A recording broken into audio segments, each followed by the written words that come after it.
ইনি ওই নারী ছিলেন যার বিয়ের মোহরানা হবে আমাদের জান্নাতে যাওয়া।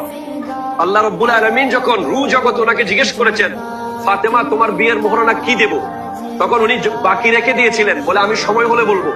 তো কিয়ামতের দিন যখন লাইনে লাইনে আমরা দাঁড়িয়ে যাব, তখন হযরতে সাইয়্যিদা ফাতেমাতুজ জাহরা রাদিয়াল্লাহু তাআলা আনহা পুলসিরাত পার হওয়ার জন্য রওনা করবেন। তখন একটা আওয়াজ আসবে, ইয়া আহলাল জামে গুদ্দু আবসারাকুম হাত্তা তামুররা ফাতেমাতু বিনতে রাসূলিল্লাহ।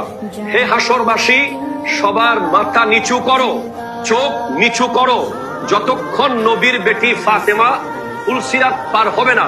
তিনি এত পর্দানশীল ছিলেন যে ওনার পর্দার কারণে হাসরের মাঠে আমাদের সবাইকে জমিনের দিকে তাকিয়ে থাকতে হবে।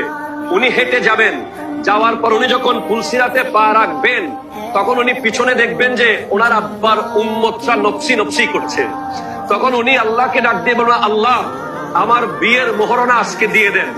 আল্লাহ বলবেন যে জান্নাতীরা জান্নাতে যাচ্ছে, জাহান্নামীরা জাহান্নামে যাচ্ছে, এখানে বিয়ের মোহরানা আবার কি? ইয়া আল্লাহ, আমি আজকের দিনের জন্য মোহরানা রেখে দিয়েছিলাম, আমার বিয়ের মোহরানা হবে আমার আব্বার গুনাহগার উম্মতকে জান্নাতে দিয়ে দেওয়া।